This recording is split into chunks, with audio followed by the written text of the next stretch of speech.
ధ్యానాంశంలోనికి వెళ్దాం. ఈనాటి వాక్య ధ్యానాంశం మీ అందరికీ కూడా గత 3 days బిఫోరే నేను మన గ్రూప్లో పెట్టాను. ఈనాటి వాక్య ధ్యానాంశం క్రైస్తవుల విగ్రహారాధన అనండి. క్రైస్తవుల విగ్రహారాధన గత వారం చెప్పాను. పార్ట్ 1 క్రిస్మస్ ట్రీ గురించి. ఈరోజు చెప్పబోయే వాక్యం కూడా క్రిస్మస్ కేక్. హల్లెలూయా హల్లెలూయా హల్లెలూయా. దేవునికి మహిమ కలుగును గాక. మంచిది, దేవుని వాక్యములోనికి వెళ్దాం. ఇర్మియా గ్రంథములోనికి రండి. ప్రవక్త అయినటువంటి ఇర్మియా గ్రంథములోనికి రండి. 7వ అధ్యాయం 17వ వచనం నుంచి 19వ వచనం వరకు చదువుకుందాం. ఇర్మియా గ్రంథం 7వ అధ్యాయం 17వ వచనం నుంచి 18, 19వ వచనం చదువుదాం. మీ పరిశుద్ధమైన గ్రంథాలు తప్పకుండా తెరవండి, అప్పుడే మీకు సత్యం తెలుస్తుంది. చదవండి. యూదా పట్టణములలోను యెరూషలేము వీధులలోను వారు చేయుచున్న క్రియలను నీవు చూచుచున్నావు కదా. నాకు కోపము పుట్టించున్నట్లు ఆకాశరాణి దేవతలకు పిండి వంటలు చేయవలననియు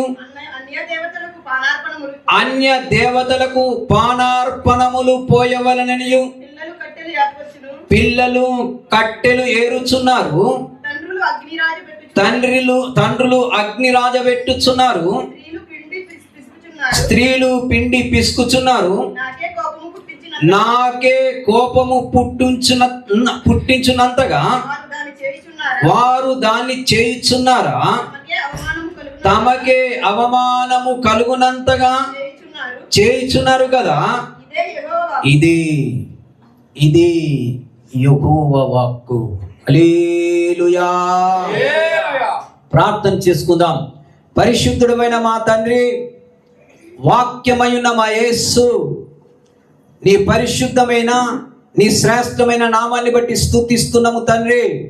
నిలబడ్డది నేను, మాట్లాడేది మీరు నా తండ్రి. నీకు స్తోత్రములు తండ్రి.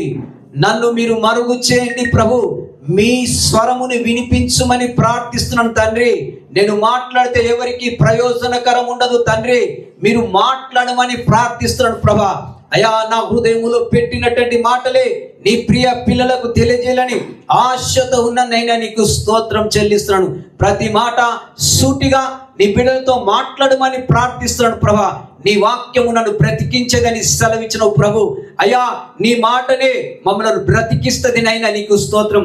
ఒకవేళ ప్రభా నీ మాటను గనుక అయ్యా సరి అయినటువంటి బోధ ద్వారా మేము వినకపోతే, నీ సేవకుడు చెప్పకపోతే ప్రభా మేము బ్రతకలేమయ్యా. నీకు స్తోత్రం.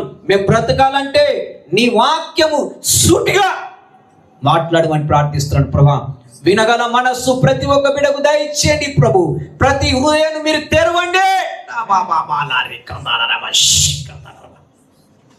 మాట్లాడండి తండ్రి, మీరు మహిమ పొందుకోమని యేసు క్రీస్తు నామమున అడిగి వేడుకొంచు ఈ ప్రార్థన మీకు సమర్పిస్తున్నా నా పరమ తండ్రి. ఆమేన్ ఆమేన్ హల్లెలూయా హల్లెలూయా. గట్టిగా చప్పట్లు కొట్టి దేవుని మహిమపరచుదాం. హల్లెలూయా. ప్రియమైనటువంటి దేవుని బిడ్డలారా, గతించిన వారం మనం క్రిస్మస్ ట్రీ అనే విగ్రహారాధన ఎలా ఉంటుందో క్లుప్తంగా పార్ట్ 1గా నేను తెలియజేశాను. ఈరోజు పార్ట్ 2గా క్రిస్మస్ యొక్క కేక్ గురించి నేను క్లుప్తంగా మీకు తెలియజేయాలని ఆశపడతా ఉన్నాను. దేవునికి మహిమ కలుగును గాక. హల్లెలూయా. చదవబడిన లేఖన భాగంలో స్పష్టంగా పరిశుద్ధాత్మ దేవుడు ప్రవక్త అయినటువంటి ఇర్మియాతో సెలవిచ్చాడు. బైబిల్ సెలవిస్తుంది, నాకే కోపము పుట్టించున్నంతగా యూదా వారులు యెరూషలేము వారు పిండి వంటలతో ఆకాశరానికి అర్పణలు ఇస్తూ వారు భయంకరమైనటువంటి విగ్రహారాధన చేస్తున్నారని ఈ పరిశుద్ధమైన గ్రంథములోనే తేట తెల్లగా దేవుని వాక్యము సెలవిస్తుంది. ఇది తెలుగులో ఎలాగుందంటే పిండి వంటలు అని బైబిల్లో రాయించాడు పరిశుద్ధాత్మదేవుడు. అయితే చూడండి, మీరు ఎప్పుడైనా ఎక్కడైనా ఏ సంఘానికి వెళ్ళినా లేదా కొన్నిసార్లు మీరు యూట్యూబ్లో సెర్చ్ చేసినా కానీ చాలామంది దైవ సేవకులు ఒక్క పరిశుద్ధమైనటువంటి గ్రంథమును కాకుండా చాలా రకాలుగానటువంటి, మీరు హిబ్రూ భాషలో అనే మాట ఎప్పుడన్నారు, హిబ్రూ అనే భాషలో ఫలానా మాట ఈ రకంగా ఉంటుందండి, గ్రీకు భాషలో ఉన్నటువంటి బైబిల్లో ఫలానా రకంగా ఉంటుందండి అని మనం వింటూ ఉంటాం. అయితే ఈ పరిశుద్ధమైనటువంటి గ్రంథాన్ని చాలా మనం పరిశీలించినప్పుడే దేవుని యొక్క వాక్యము అర్థమవుతుంది. కొంచెం మంది దైవ సేవకులు మరి హిందీ భాషలో ఇలాగ ముద్రించబడ్డదండి, అలాగే తమిళ్ భాషలో ఇలాగ ముద్రించబడ్డదని ఆ మాట మనం వింటూనే ఉంటాం. అలాగే ఈరోజు ఇదే మాటను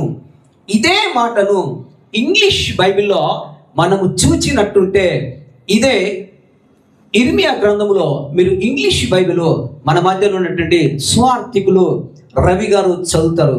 జెర్మయా 7th chapter verse 18-19. The children gather wood. వినండి. The children gather wood. The fathers kindle fire. Father kindle fire. And the women knit down. To make cakes. చూడండి, అండర్లైన్ చేసుకోండి. To make cake. For the queen of heaven.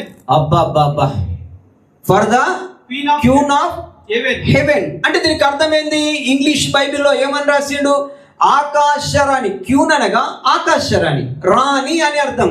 అయితే ఆకాశరాణికి పిండి వంటల చేత English బైబిల్లో ఏం చెప్పిందంటే, వారు కేకు అనే మాట మీరు అండర్లైన్ చేసుకోండి. ఈ కేకునట వారు తయారు చేసి ఆకాశరానికి వారు అర్పణలు ఇస్తున్నారని పరిశుద్ధ గ్రంథంలో తేట తెల్లగా సెలవిస్తున్నటువంటి మాట. హల్లెలూయా. చూడండి, ఇప్పుడు నేనేం చెప్పాను కానీ బైబిల్లో ఉన్న మాటనే మీకు చూపిస్తున్నాను. బైబిల్లో చదివాం కదా, ఇంగ్లీష్ బైబిల్లో ఏం చదువుకున్నాం, to make cakes to the queen of haven. అంటే ఇప్పుడు ఆకాశరానికి మీరు పిండి వంటల చేత తెలుగులో అన్నాడు, ఇంగ్లీష్ బైబిల్లో ఏమన్నాడు, కేక్. అండర్లైన్ చేసుకోండి, మీరందరూ కూడా అండర్లైన్ చేసుకోండి.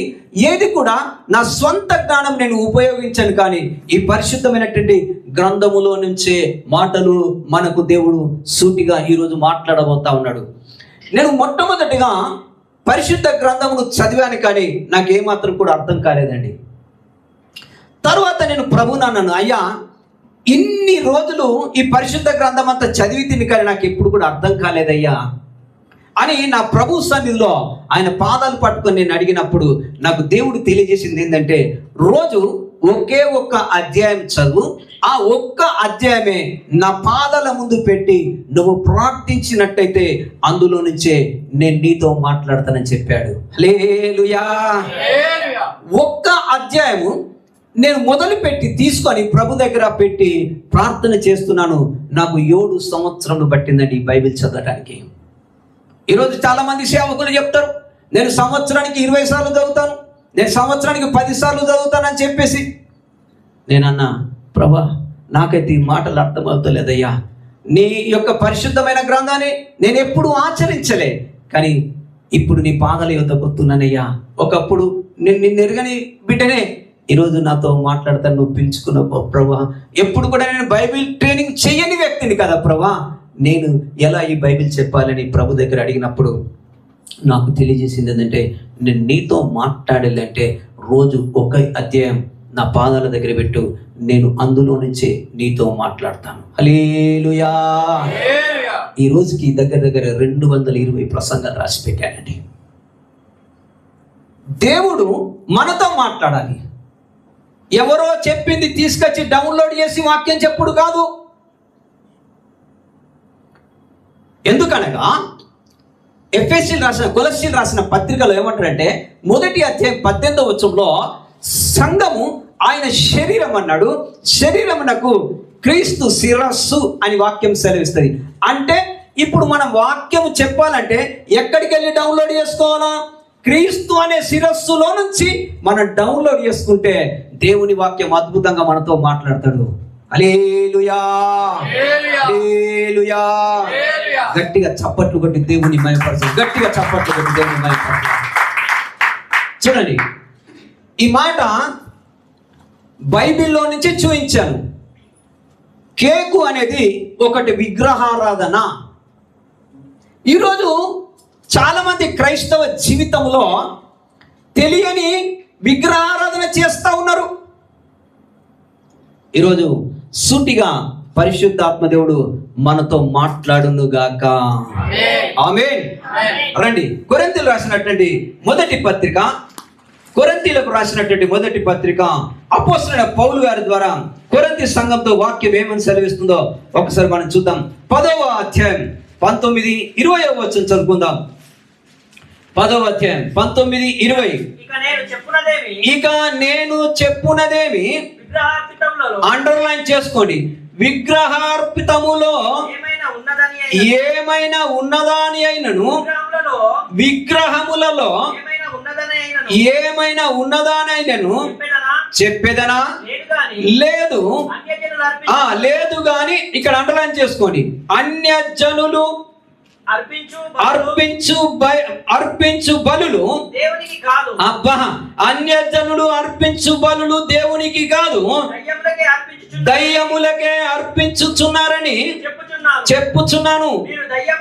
మీరు దయ్యములతో పాలివరగుట నాకు ఇష్టము లేదు. హల్లెలూయా. చూడండి, సాక్షాత్తు పరిశుద్ధాత్మ దేవుడు కొరింథీ సంఘంతో చెప్పుతున్నటువంటి మాట. విగ్రహములలో ఏదైనా ఉన్నదా? అది కదలని విగ్రహం, అది మాటలాడని విగ్రహం, నీ మాట వినని విగ్రహం. దానితో మీరెందుకయ్యా పాలిభాగస్తులు అవుతున్నారు? నేను జీవము గల దేవుణ్ణి, నన్ను విడిచిపెట్టి నాకే కోపము పుట్టించునంత మట్టుకు మీరు ఆకాశరానికి కేకులు అర్పిస్తూ మీరు విగ్రహారాధన చేస్తా ఉన్నారు. అందులో ఏదైనా ఉన్నదా అని పౌలు గారు ప్రశ్న వేస్తా ఉన్నాడు కొరింథీ సంఘముతో. వాక్యం వింటున్న ప్రియ సహోదరుడా, నా సహోదరి, ఈరోజు నీ జీవితంలో కూడా ఒక మార్పు ఉండిపోవాలి. ఉన్నదా? ఇప్పుడు కేకు విగ్రహముతో పోల్చాడని వాక్యం సెలవిచ్చింది కదా. నీవు కూడా ఎన్నో క్రిస్మస్లు చేసుకుంటూ పోతున్నావు కదా. ఇప్పుడు ఆ క్రిస్మస్ లో నీవు పెట్టిన కేకును ఒకసారి గుర్తు చేసుకో. అడుగు, అది మాటలాడదే. మిమ్మల్ని విడిపించిన దేవుణ్ణి నేనే కదా, నాకే మీరు కోపము పుట్టించున్నంత మట్టుకు ఆకాశరానికి, ఆ విగ్రహం అనే ఆకాశరానికి మీరు కేకులను అర్పణగా ఇస్తా ఉన్నారు. అందులో ఏదైనా ఉన్నదా అని పౌలు కొరింథీ సంఘంతో చెప్పుతున్నటువంటి మాట. ఇప్పుడు ఎఫెసీ సంఘంతో కూడా చూద్దాం. ఎఫెసీ రాసిన పత్రిక 2వ అధ్యాయం 12వ వచనం చదువుకుందాం. ఎఫెసీ రాసిన పత్రిక 2వ అధ్యాయం. చదువు నాయన, చదువు. ఆ కాలమందు ఇశ్రాయేలులతో సహా పౌరులు కాక పరదేశులను వాగ్దాన నిబంధనను లేని పరజనులను నిరీక్షణ లేని వారును లోకమందు దేవుడు లేని వారునయ్యుండి క్రీస్తుకు దురాస్తులై ఉంటిరని మీరు జ్ఞాపకము చేసుకొనుడి. అయినను మునుపు దురాస్తులైన మీరు ఇప్పుడు క్రీస్తు యేసునందు క్రీస్తు రక్తము వలన సమీపస్తులై ఉన్నారు. గట్టిగా చప్పట్లు కొట్టు. హల్లెలూయా. మునుపు నువ్వు దేవుణ్ణి ఎరగక మునుపు, యేసు అంటే ఎవరో నీకు తెలియని మునుపు, క్రీస్తు రక్తములో కడగబడక మునుపు నువ్వు విగ్రహములకు సాగిలపడ్డావు, విగ్రహానికి ఆరాధన చేస్తావు. ఇప్పుడైతే క్రీస్తు రక్తములో కడగబడిన నీవు, ఇప్పుడు క్రీస్తుకు సమీపస్తుడైన నీవు ఇప్పుడు విగ్రహములో ఏదైనా ఉన్నదా? ప్రియ దేవుని బిడ్డ, వాక్యం అనే సత్యం తెలియకపోతే మన బ్రతుకులు మారాయి. ఈరోజు సత్యం పరిశుద్ధాత్మ దేవుడు మనతో మాట్లాడబోతా ఉన్నాడు. ఒక్కొక్క మాట, మునుపు నువ్వు ప్రభువుని ఎరగక మునుపు ఎన్నెన్ని కార్యాలు చేసినావో, ఎన్నెన్ని కేకులు కట్ చేసినావో, అది భయంకరమైనటువంటి విగ్రహారాధనని దేవుని వాక్యము సెలవిస్తా ఉన్నది. హల్లెలూయా, హల్లెలూయా. పేతురు రాసిన మొదటి పత్రిక 4వ అధ్యాయం 3వ వచనం. పేతురు రాసిన మొదటి పత్రిక 4వ అధ్యాయం 3వ వచనం. మనము పోగరి చేష్టలు, దురాశలు, మద్యపానము, అల్లరితో కూడిన ఆటపాటలు, త్రాగుబోతుల విందులు, చేయదగని విగ్రహ పూజలు, అండర్లైన్ చేసుకోండి, చేయదగని విగ్రహ పూజలు మొదలైన వాటి యందు నడుచుకొనుచు అన్యజనుల ఇష్టము నెరవేర్చుచుండుటకు గతించిన కాలమే చాలు. అండర్లైన్ చేసుకో. ఇదిగో, గతించిన కాలము విగ్రహారాధన చేసిన బిడ్డ, నువ్వు దేవునికి దూరంగా ఉన్నప్పుడు, ఇప్పుడు దేవునికి దగ్గరైన నువ్వు నిన్ను అంటుండు, గతించిన కాలమే ఇక చాలు. గతించిన కాలము నీకు తెలియనప్పుడు చేసిన పూజలు, గతించిన కాలం నీకు తెలియనప్పుడు ఆ సంఘానికి వెళ్ళావు, గతించిన కాలం నీకు తెలియనప్పుడు ఈ సంఘానికి వెళ్ళావు. ఈరోజు పరిశుద్ధాత్మ దేవుడు నీతో మాట్లాడుతున్నటువంటి మాట, నాకే కోపము పుట్టించున్నంత మట్టుకు వీరు కేకులు అర్పణగా ఇస్తా ఉన్నారు. గట్టిగా చప్పట్లు కొట్టి దేవుని మహిమపరచు. హల్లెలూయా, హల్లెలూయా. ప్రియ దేవుని బిడ్డ, పాత నిబంధనలో క్రొత్త నిబంధనలో 2 చోట్ల నేను మీకు చూపించుకుంటూ వస్తా ఉన్నాను. పాత నిబంధన అది ఇర్మియా గ్రంథం. ఇప్పుడు క్రొత్త నిబంధనకు వచ్చేసరికి పౌలయ్య కూడా అదే అంటాడు, ఇప్పుడు పేతురు గారు కూడా అదే అంటాడు, గతించిన కాలము చాలు. తిరిగావు కదా ఆ సంఘం ఈ సంఘం అని, తెలియక తిరిగినావు కదా, సత్యమేందో నీవు తెలుసుకోలేకపోతున్నావు కదా. అసత్యములో ఉన్న సంఘముతో రేపటి దినమున అనుకోకుండా దేవుని రాకడనే వస్తే విగ్రహాలతో అర్పణలు చేసినట్టే నీవు ఎత్తబడవు బిడ్డ. వాక్యం సెలవిస్తుంది, వాక్యం సత్యం. పాత నిబంధనలో ఏదైతే చెప్పాడో ఇప్పుడు క్రొత్త నిబంధనలో కూడా అపోస్తలుడైన పౌలు గారి ద్వారా అదే మాట మాట్లాడాడు.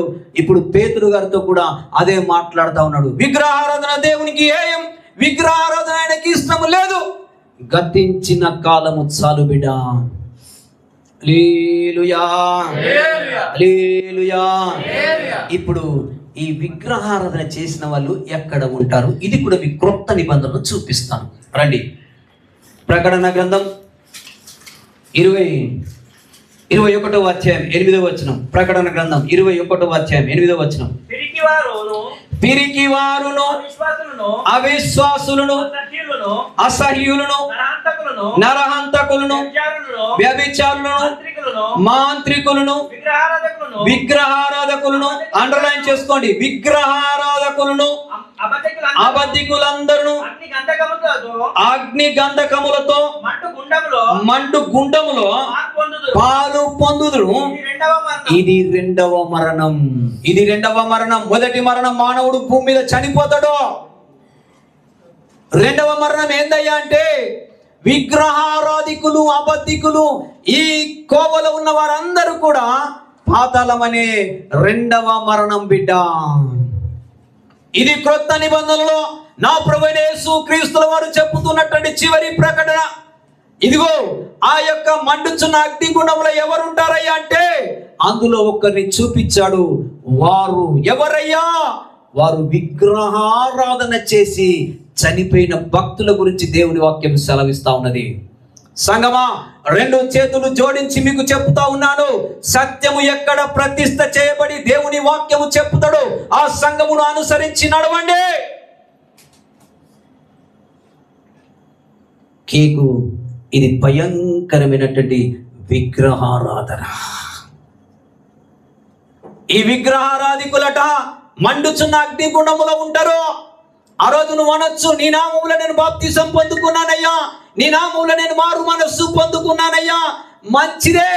కానీ నువ్వేం చేసావు బిడ్డ?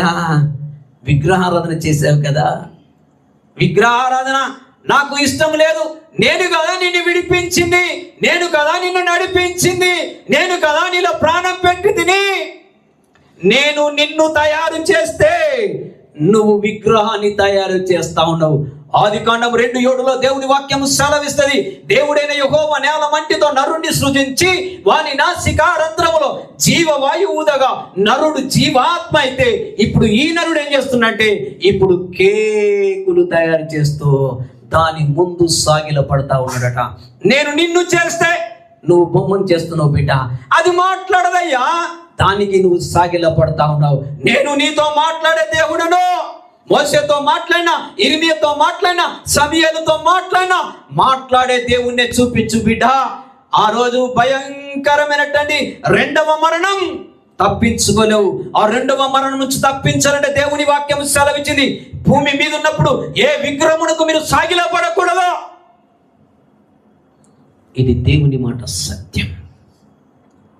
హల్లెలూయా.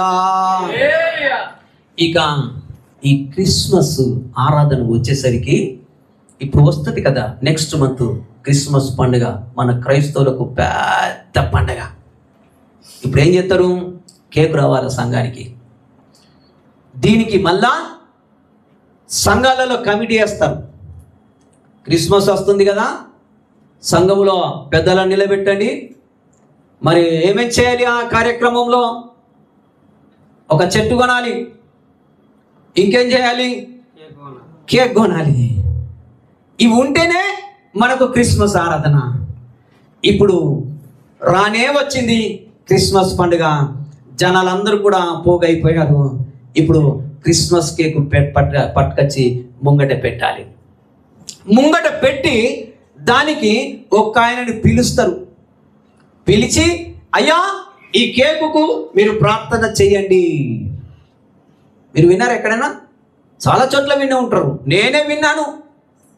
ఇప్పుడు వచ్చే సేవకుడు ఇప్పుడు కేక్కు ప్రార్థన చేయాలి. ఈ సేవకుడు ఏమని ప్రార్థన చేస్తాడో తెలుసా? సేవకుని ప్రార్థన బ్రహ్మాండంగా ఉంటుందండి. ప్రభువా,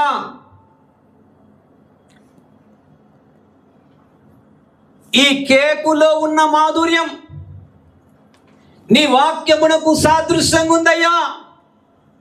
ఏంది? కేకులో ఉన్న మాధుర్యం తన వాక్యంకు పోల్చి ప్రార్థన చేసే సేవకులు ఉన్నారు. లేరా? బోలెడు. కేక్ ఎక్కడ, ప్రభు ఎక్కడ? అరే విగ్రహములతో నాకు పొత్తు ఎక్కడ? ఈయన ప్రార్థన చేస్తాడు. అయితే వాక్యం సెలవిస్తుంది 103వ కీర్తన 119వ కీర్తన 103వ వచనం చదివితే ఇక్కడ మాట అర్థమవుతుంది. 119వ కీర్తన 103వ వచనం చదువుకుందాం. నీ వాక్యము నా జీవకు ఎంతో మధురములు, నా జీవకు ఎంతో మధురములు, అవి నా నోటికి తేనె కంటే అబ్బా అండర్లైన్ చేసుకోండి, చదువు నాయన. నీ వాక్యములు నా జీవకు ఎంతో మధురములు, అవి నా నోటికి తేనె కంటే తీపిగా ఉంది. హల్లెలూయా. కేకు కంటే తీపిగా ఉన్నది ఏదయ్యా అంటే ఈ దేవుని వాక్యమే. కేక్ కాదు బిడ్డ. కేక్ ఏమని ప్రార్థన చేస్తున్నావు నువ్వు? ఈ కేకులో ఉన్నటువంటి మాధుర్యమట దేవుని వాక్యానికి పోల్చుతున్నాడు. ఇప్పుడు దేవుడు సృష్టికర్త అయితే దాని ముందట నీ విగ్రహం ఏంటిది రాబాయ్? ఈ అయ్యగారు వచ్చి కేక్ కోసం ప్రార్థన చేస్తాడు. ఒకసారి మనం ఆలోచించాలి, ఈరోజు క్రైస్తవ్యమును ఎక్కడికి తీసుకొని పోతా ఉన్నారు? దేవుని సత్యమందు వారిని ప్రతిష్ఠ చేయుడి. బిడ్డ, వాక్యం సెలవిస్తుంది, దేవుని వాక్యము అది ఎంతో మధురమైనది. ఇదే మాట ఇంకొక కాడ మనం చూద్దాం రండి. ఎహెచ్కేల్ గ్రంథం 3వ అధ్యాయంలోనికి రండి. ఎహెచ్కేల్ గ్రంథం 3వ అధ్యాయం 3వ వచనం కూడా చదువుకుందాం. నరపుత్రుడా, నేను ఇచ్చుచున్న ఈ గ్రంథమును ఆహారంగా తీసుకొని దానితో నీ కడుపు నింపుకోమని నాతో సెలవీయగా నేను దాన్ని భక్షించి తిని అది నా నోటికి తేనె వలె. అబ్బా, చూడండి, ఈ వాక్యమును భుజించుమని వాక్యము సెలవిచ్చింది. దీనిని భుజించితేనట, ఇదిగో అది తేనె కంటే మధురమైనది. హల్లెలూయా. ఏదయ్యా మధురమైనది? దేవుని వాక్యమే మధురమైనది, ఈ కేకు కాదు. దానికా నీ ప్రార్థన? విగ్రహానికా నువ్వు చేసేది ప్రార్థన?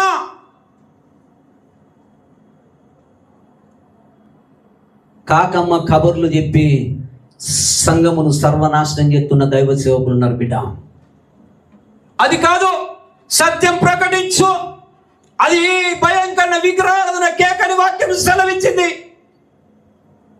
దాన్న 5 కిళ్ళ కేకుదే, 10 కిళ్ళ కేకుదే. మా సంఘము యానివర్సరీ, 5వ యానివర్సరీ, 10వ యానివర్సరీ, 10 కిళ్ళ కేకుదే.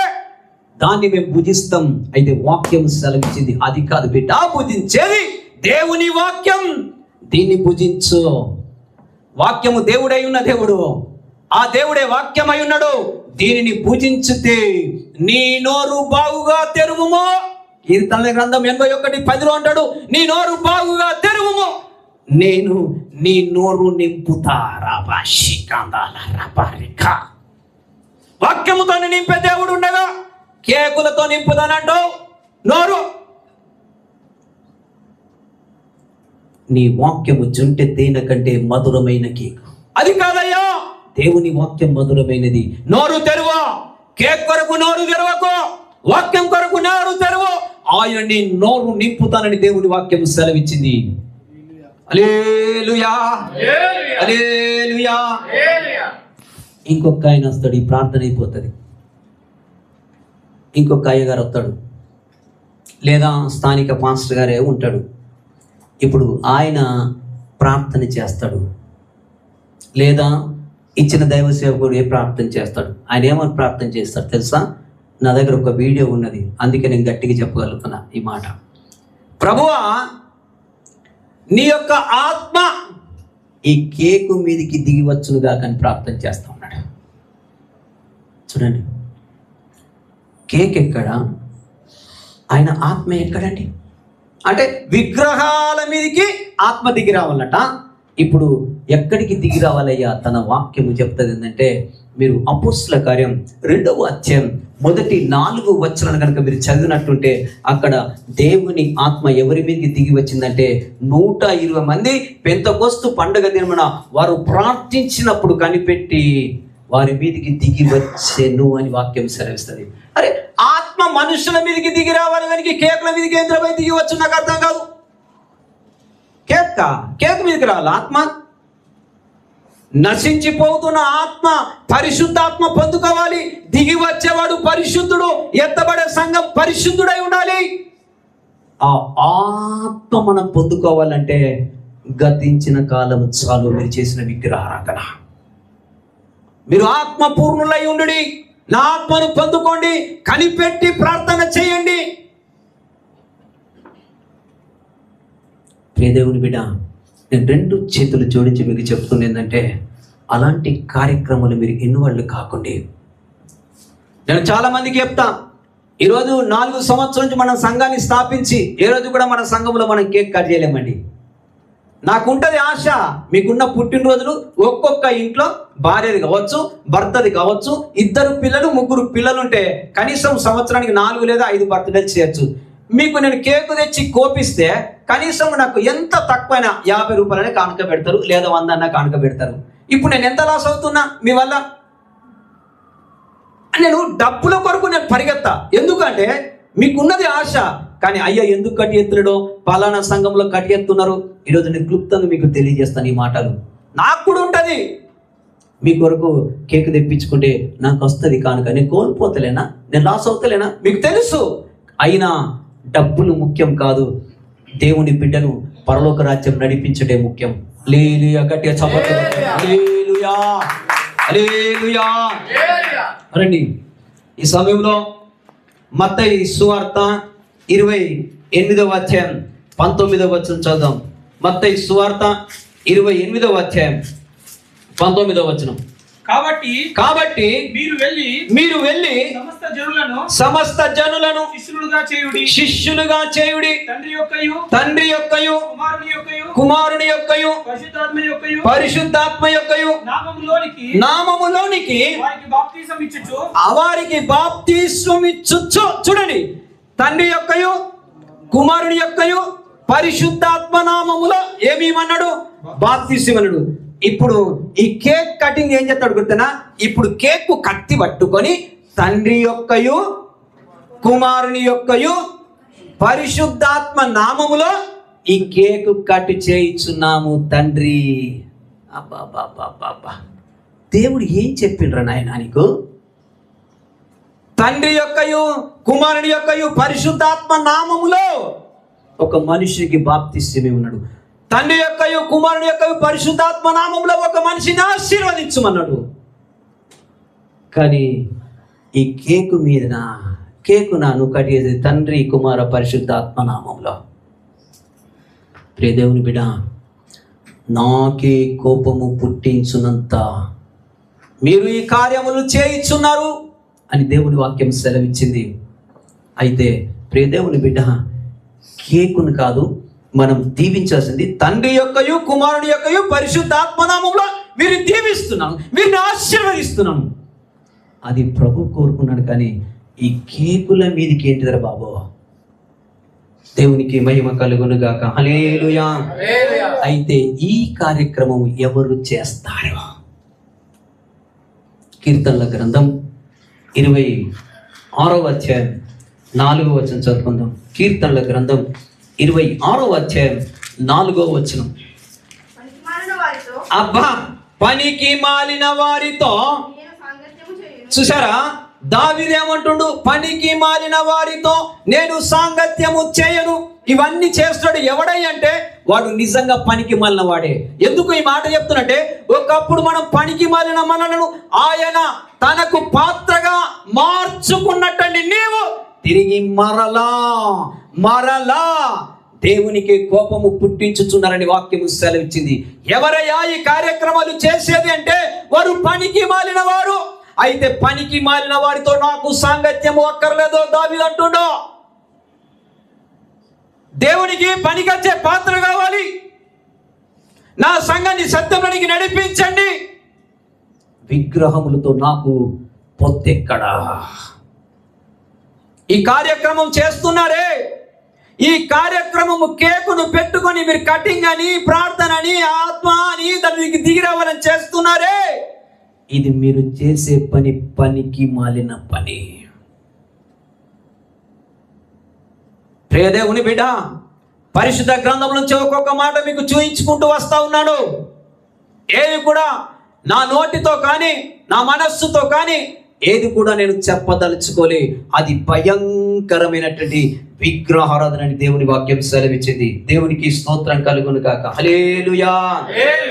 మరి అలాంటి పనికి మళ్ళీ పని చేస్తే ప్రభు అక్కడ ఉంటాడా? ఇర్మియా గ్రంథం 12వ అధ్యాయం 7వ వచనం చదువుకుందాం. ఇర్మియా గ్రంథం 12వ అధ్యాయం 7వ వచనం. ఇర్మియా 12:7. నా మందిరమును నేను విడిచిపెట్టి ఉన్నాను. ఎందుకు? క్రీస్తు నేడు పుట్టెనంటున్నావు, క్రీస్తును పరిచయం చేయవు, భయంకర విగ్రహాలను చేస్తూ మందిరంలో నువ్వు ఎగురుతూ పాటలు పాడుతూ తుంకుతూ ఒక పక్క క్రిస్మస్ ట్రీ అంటావు, ఒక పక్క క్రిస్మస్ కేక్ అంటావు. ఇప్పుడు ఆయన అంటుండు, నేను నా మందిరాన్ని విడిచిపెట్టి బయటకు వచ్చేసేనాను. ఎందుకు? నాకే మీరు కోపము పుట్టించుచు ఈ కార్యాలు చేస్తున్నారు కదా, నేను అక్కడ లేను. ఇప్పుడు ఇక్కడ ఎవరున్నారు? పాస్టర్ గారు ఉంటారు. ఇక్కడ ఎవరు ఉంటారు? ఈ విగ్రహాలతోని ఆటలు ఆడే విశ్వాసులు ఉంటారు. అయితే అక్కడ నేను ఉండను అని బైబిల్ సెలవిస్తుంది. ప్రియ దేవుని బిడ్డ, సంసోనును విడిచిపెట్టిపోయినటువంటి దేవుడు, సౌలును విడిచిపెట్టినటువంటి దేవుడు, ఏలీ కుమారులను విడిచిపెట్టిపోయినటువంటి దేవుడు, నేను ఆ మందిరములో లేను అని బైబిల్ సెలవిస్తుంది. ఎక్కడైతే భయంకరమైన విగ్రహారాధన జరుగుతుందో అక్కడ దేవునికి ఇష్టం ఉండదు, ఆయన అక్కడ ఉండడు. ఇప్పుడు మనోళ్ళు ఎగురుతా ఉంటారు. ఎట్లా జరిగిందయ్యా క్రిస్మస్ అంటే, అబ్బా సూపర్ అండి. అది నీ మట్టికే, క్రీస్తుకు మహిమ రాలేదు అక్కడ బిడ్డ. క్రీస్తుకు మహిమ వచ్చే కార్యం చెయ్యి. దేవుని వాక్యం సెలవిస్తుంది, నేను ఆ కార్యమును బట్టి నాకు కోపము పుట్టిస్తున్నారు కాబట్టి నేను ఇప్పుడు ఇరిమేతో అంటాడు, ఆ మందిరమును విడిచిపెట్టి నేను బయటకు వచ్చి తిని. ఎందుకో తెలుసా? నిర్గమకాండంలో మీరు చూడకుండా కానీ 25వ అధ్యాయంలో మీరు 10వ వచనానికి వెళ్ళినట్టుంటే దేవుడు మోషేతో ఏమంటాడంటే, నా కొరకు ఒక మందసముని కట్టమంటాడు. ఆ మందసము దేంతో చేయమంటాడంటే తుమ్మకర్రతో చెయ్యమంటాడు. తుమ్మకర్ర దేనికన్నా పనికొస్తుంది? తుమ్మ చెట్టు పనికిరాదండి. దాన్నే దేవుడు కోరుకున్నాడు.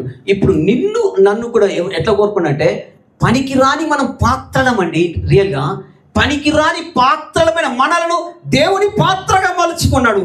తండ్రికి మహిమ రావాలని. హల్లెలూయా. అది పనికి మాలిన తుమ్మకర్రైన దేవుడు పనికొచ్చే పాత్రగా దాన్ని వాడుకున్నాడు. ఈరోజు పనికి మళ్ళా పని చేసి సంఘములో దుష్టత్వం బిడ్డ, సంఘమును మనం ఎక్కడికి నడిపించాలంటే ప్రభు ముందు నిలబెట్టాలి రేపటి రోజున ఆయన రాకడ సమయంలో. హల్లెలూయా, హల్లెలూయా. రండి, ఇర్మియా గ్రంథం 15వ అధ్యాయం 16వ వచనం. ఇర్మియా గ్రంథం 15వ అధ్యాయం 16వ వచనం. నీ మాటలు నాకు దొరకగా నేను వాటిని భుజించి తిని, సైన్యములకు అధిపతియగు యెహోవా దేవా నీ పేరు నాకు పెట్టబడను. చాలు చూడండి, నీ మాటలు నాకు దొరకగా.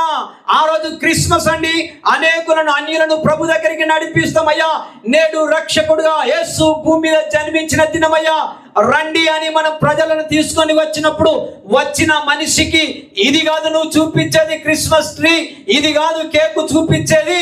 వానికి ఏం కావాలయ్య అంటే, ఒక మనిషికి మారు మనస్సు రావాలంటే, ఒక మనిషికి రక్షణ రావాలంటే దేవుని వాక్యం సెలవిస్తుంది. ఇర్మియా అంటాడు, అయ్యా నీ వాక్యము నాకు కావాలయ్యా. అది వినిపించలేవా దేవుని వాక్యం వచ్చిన విశ్వాసకి? అవిశ్వాసులు విశ్వాసులు ఎప్పుడు మార్చబడతారయ్యా? ఈ కార్యాలను చూసి ఎవరు కూడా రక్షణ రాదు, కానీ దేవుని వాక్యం వినుట వలన మనిషికి మారు మనస్సు రక్షణ కలుగుతుంది. గట్టిగా చప్పట్లు కొట్టి దేవుని హల్లెలూయా. 2009లో నా యేసు ప్రభువుని నేను అంగీకరించినప్పుడు నాకు మారు మనసు రక్షణ లేని జీవితం, కానీ నన్ను మార్చింది ఏదయ్యా అంటే దేవుని వాక్యమే. హల్లెలూయా. ఈరోజు దేవుని సన్నిధికి క్రిస్మస్ రోజు వస్తూ ఉంటారు, వారికి దేవుని వాక్యం అందించండి. ఎందుకు యేసు భూమి మీదకి రావాల్సి వచ్చిందో ఆయన మాటలు తెలియజేయండి. ఆ మాటనే నన్ను బ్రతికించేది అని దేవుని వాక్యం స్పష్టంగా సెలవిస్తా ఉన్నది. దేవునికి స్తోత్రం కలుగును గాక. హల్లెలూయా. రోమాపత్రిక 3వ అధ్యాయం, రోమాపత్రిక 3వ అధ్యాయం 23వ వచనం చదువుకుందాం. రోమాపత్రిక 3:23వ వచనం. రోమాపత్రిక 3వ అధ్యాయం. ఏ భేదమును లేదు, అందరూ పాపము చేసి దేవుడు అనుగ్రహించు మహిమను పొందలేకపోవచ్చున్నారు. చూడండి, ఏ భేదములు లేదో. ఆ రోజు అన్యుడు వస్తాడు దేవుని సన్నిధికి, అయ్యా ఏ భేదములు లేదయ్యా, అందరూ పాపులని వాక్యము సెలవిచ్చింది. ఇప్పుడు నేను ఒక మనిషిని తీసుకొచ్చాను అనుకో, వాడు నన్ను ప్రశ్నిస్తాడు. అప్పుడే అరే దేవుని వాక్యం ఇట్లా చెప్తుంది ఎదురా భయ్, ఏ భేదములు లేదు, అందరూ పాపం చేసిన వారు అంటున్నాడు కదా, మరి నేనేం పాపం చేసి తినని మొదలు పెడతాడు వాడు. వాక్యం వినుట వలన మారు మనస్సు కలుగును. నీ వాక్యము మనుషులలో నీ భయమును పుట్టించుచున్నదే. కీర్తన గ్రంథం 119వ అధ్యాయంలో అంటాడు, నీ వాక్యము మనుషులలో నీ భయమును పుట్టించుచున్నదయ్యా. ఏ భేదములు లేదో.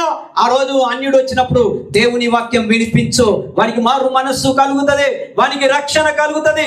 ఏ భేదము లేదని వాక్యం సెలవిచ్చింది. అయితే నేను కూడా పాపినే. దేవుని మాట నాకు దొరకగాని వాక్యం సెలవిచ్చింది. మాటలు వినిపిస్తేనే రక్షణ కలుగుతుంది. కానీ అన్యుల వలె అలాంటి కార్యక్రమాలు చేస్తే ఎవ్వరికి కూడా రక్షణ రాదు. ఆయన కూడా ఆ స్థలంలో ఉండడు. లూకాసు వార్త 2వ అధ్యాయం, లూకాసు వార్త 2వ అధ్యాయం 11వ వచనం చదువుకుందాం. 2వ అధ్యాయం 11వ వచనం. దావీదు పట్టణమందు నేడు రక్షకుడు, అబ్బా ఇది చూపియో, దావీదు పట్టణమందు నేడు రక్షకుడు మీ కొరకు పుట్టి ఉన్నాడు. ఆయన ప్రభువైన యేసు క్రీస్తు. ఇది అయ్యా, ఆ దినం వల్ల వచ్చేదంత అన్యులు వస్తారయ్యా క్రిస్మస్ కి, వారికి చెప్పు, దేవుని మాటలు ప్రకటించు.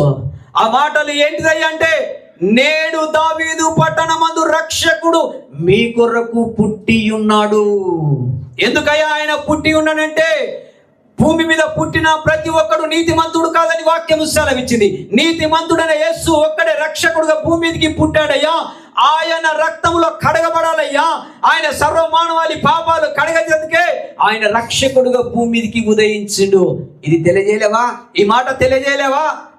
విశ్వాసులకు ప్రకటించు. నీ మాటలు నాకు దొరకగా నేను భుజించి తినయ్యని దేవుని వాక్యం సెలవిచ్చింది. మాటనే నిన్ను బ్రతికించేది, మాటనే నిన్ను నడిపించేది. తిమోతి రాసినటువంటి మొదటి పత్రిక 1వ అధ్యాయం 15వ వచనం. తిమోతికి రాసిన మొదటి పత్రిక 1వ అధ్యాయం 15వ వచనం. అపోస్తలుడైన పౌలు గారు ఇక్కడ ఏమంటుండో చూడండి.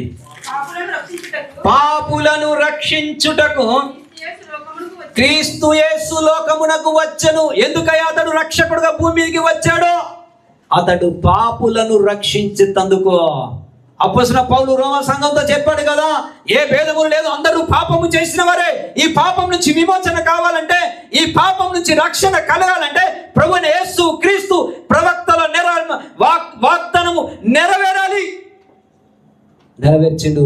అతడు భూమి మీదకి రక్షకుడుగా ఉదయించినటువంటి ఆయనే కలవరి శిలువలో ప్రాణం పెట్టి సర్వమానవారిని విడిపించినటువంటి దేవుడు. అయితే పాపులను రక్షించేందుకే ప్రభువైన యేసు క్రీస్తుల వారు ఈ లోకములకు వచ్చాను అని వాక్యం సెలవిచ్చింది. ఈ వాక్యం తెలియజేయి వచ్చినలకు క్రిస్మస్ రోజు ఇది తెలియజేయి. అది కాదు, కేకులు కాదు. కేకు మేకవుతో బిడ్డ ఒక్కరోజు రెండవ మరణం వాక్యం సెలవిచ్చింది కదా. ఆ రోజు ఎగిరినావు కదా, కేకులు పెట్టుకొని ఆ రోజు ట్రీలను పెట్టి ఎగిరినావు కదా. అలంకరింపబడిన రాజును చూడలేకపోతున్నవే, అలంకరించుకుంటూ ఒక క్రిస్మస్ ట్రీని పెట్టుకొని అలంకరిస్తా ఉన్నవే. సంగమా, వాక్యము సూటిగా సెలవిస్తున్నటువంటి మాట. ఆయన పాపులను రక్షించేందుకే భూమి మీదికి వచ్చాను. చివరిగా ఒక మాట చెప్పి నేను ముగిస్తాను. అపోస్తుల కార్యములు 8వ అధ్యాయం 27వ వచనం చదువుకుందాం. అపోస్తుల కార్యములు 8వ అధ్యాయం 27వ వచనం మనం చదువుకుందాం. అప్పుడు ఐథియోపియుల రాణి అయిన కాందకే క్రింద మంత్రి అయి ఆమె యొక్క ధనాగారం అంతటి క్రిందనున్న మీదనున్న చూడండి, ఐథియోపియుడైన నపుంసకుడు ఆరాధించుటకు యెరూషలేమునకు వచ్చి ఉండెను. అతడు తిరిగి వెళ్ళుచు, చూడండి ఎక్కడికి వచ్చిండు? దేవుని మందిరానికి ఆరాధించేందుకు వచ్చిండు నపుంసకుడు. అయితే తిరిగి అతడు వెళ్ళుచున్నాడు. బైబిల్ చదువుతున్నాడు కానీ అర్థమవుతాడు. యెషయా గ్రంథం అతడు చదువుతున్నాడట ఆ మాటలు. అప్పుడు దేవుడు ఏం చేసిండంటే ఫిలిప్పుకు సెలవిస్తాడు. నాయన ఫిలిప్పు, పరిగెత్తుకొని పోవయ్యా, పలానా స్థలములో నుంచి నా సన్నిధికి వచ్చి ఆరాధించి వెళ్తున్న నపుంసకుడు ఉన్నాడయ్యా. అతడు చదువుతున్నాడు కానీ మాటలు అర్థం కావట్లేదయ్యా. నువ్వు వెళ్ళి నా మాటలు బోధించుము. అప్పుడు ఏం జరిగింది? తన మాటలు బోధించినప్పుడు ఇదే అధ్యాయం 35 నుంచి 39 చివరిగా చదువుకుందాం. 35. అబ్బా, అందుకు ఫిలిప్పు నోరు తెరిచి ఆ లేఖనమును అనుసరించి అతనికి యేసును గురించిన సువార్తను ప్రకటించెను. వారు త్రోవలో వెళ్ళుచుండగా నీళ్లు ఉన్న చోటికి వచ్చి అప్పుడు నపుంసకుడు ఇదిగో నీళ్లు బాప్తిసం ఇచ్చుటకు ఆటంకం ఏంటిదయ్యా? ఇప్పటి వరకు నాకు వాక్యం అర్థం కాలేదయ్యా. ఇదిగో ఆరాధించడానికి దేవుని మందిరానికే వచ్చినాను అయ్యా, నాకు అర్థం కాలేదయ్యా. ఈ రోజు నువ్వు దేవుని మాటలు చెప్పడం వల్ల నాకు మారు మనస్సు కలుగుతుందయ్యా. అయ్యా ఇదిగో నీళ్ళలో బాప్తిసం అంటున్నావు కదా, ఆటంకం ఏంటయ్యా? ఇప్పుడే నాకు బాప్తిసం ఇవ్వు. ఎప్పుడు మనిషికి మారు మనస్సు కలుగుతుంది? నీ మాటలు వినగా, కేకులు తినగా కాదు. నీ మాటలు వినగా మారు మనస్సు కలిగింది. నీ మాటలు నన్ను బ్రతికించేదయ్యా. అక్కడికి వెళ్ళి చదువు. హల్లెలూయా. చదువు నాయన చివరిగా. ఇదిగో నీళ్లు నాకు బాప్తిసం ఇచ్చుటకు ఆటంకమేమని అడిగి రథమును నిలుపుమని అడగగా ఆజ్ఞాపించెను. ఫిలిప్పు నీవు పూర్ణ హృదయముతో విశ్వసించిన ఎడల పొందవచ్చునని చెప్పాను. అతడు యేసుక్రీస్తు అండర్లైన్ చేసుకోండి, దేవుని కుమారుడని విశ్వసించుచున్నానని ఉత్తరమిచ్చెను. ఫిలిప్పును నపుంసకుడును ఇద్దరును నీళ్ళలోనికి దిగిరి. అక్కడ ఫిలిప్పు అతనికి బాప్తిసం ఇచ్చెను. హల్లెలూయా. నీ మాట వినుట వలన రక్షణ. రక్షకుడు ఎందుకు వచ్చినాయా యేసు ప్రభుల వారంటే? పాపులను రక్షించేందుకే వచ్చిండు. దేవుని మాటలు ప్రకటించు, అన్యులకు సువార్త తెలియజేయి. ఎందుకు యేసు ప్రభుల వారు వచ్చారు? క్రిస్మస్ క్రిస్మస్ క్రిస్మస్ అని బోలెడు ఖర్చులు చేస్తావే. క్రిస్మస్ రోజు ఏదైతే నువ్వు బోధించాలో ఆ బోధిస్తే వచ్చిన అవిశ్వాసి విశ్వాసిగా మార్చబడతాడో. హల్లెలూయా. దీనిని పక్కన పెట్టి ఒకడు క్రిస్మస్ ట్రీ అంటాడు, ఒకడు క్రిస్మస్ కేకు అంటాడు. దీనితో ఎవరికి కూడా రక్షణ రాదండి. అది భయంకరమైన విగ్రహారాధన. గత వారం కూడా నేను రిఫరెన్స్లు తీసి చూపించాను. ఈ రోజు కూడా ప్రతిరోజు కూడా ఈ యొక్క వాక్యం ద్వారా కూడా ఈ రోజు కూడా మీకు రిఫరెన్స్ ఆధారంగా చెప్పాను. కేకు విగ్రహారాధన అవునా కాదా? ఇప్పుడు మీరు చెప్పాలా? చెప్పాలి, ఊపిడి కాదు, గట్టిగా చెప్తేనే దేవునికి మహిమ. కేకు విగ్రహారాధన కాదా? గట్టిగా చెప్పండి. ఎందుకు భయపడుతున్నారు? కేకు విగ్రహారాధన కాదా? మరి చేయొచ్చా? రే దేవుని బిడ్డ, ఈ రోజు వరకు మీరు ఎన్ని మట్ల చేశారో నాకు తెలుసు. కొందరు హోటల్లో చేశారు, కొందరు గృహంలో చేశారు. అయ్య దగ్గరికి పోతే ఇబ్బంది పెడతారు, కేక్ కోయొద్దని చెప్పేసి మీరు కోసిన రోజులు ఉన్నాయి. ప్రియ దేవుని బిడ్డ, అలాగ వద్దు. 2 చేతులు జోడించి చెప్తున్నాను, దేవుని చిత్తమైతే 2 మాటల మీద ఒకరోజు ప్రకటిస్తా. ఏది అంటే దేవుని దయ విషయంలో 2 కార్యాలు ఉంటాయి. ఏంటిది అని చెప్పేసి అంటే చూడండి, దేవుని చిత్తమైతే ఒకరోజు తప్పకుండా మీకు నేను తెలియజేస్తాను. ఏంటిదంటే 1 దేవుని కిరీటం, 2 జీవ కిరీటం. కిరీటాలు బాగా ఉన్నాయి పరిశుద్ధ గ్రంథంలో, కానీ ఒకరోజు మీకు టైం తీసుకొని 2 కిరీటాల మీద నేను చెప్తాను. ఈ పుట్టినరోజు ఎందుకు చేసుకోవద్దు, పుట్టినరోజు ఎలా చేసుకోవాలో కూడా నేను తెలియజేస్తా. ప్రార్థన చేయించుకోవాలి బిడ్డ. పుట్టినరోజు తప్పకుండా ప్రార్థన చేయించుకోవాలి దేవుని సేవకంతో, తప్పు కాదు.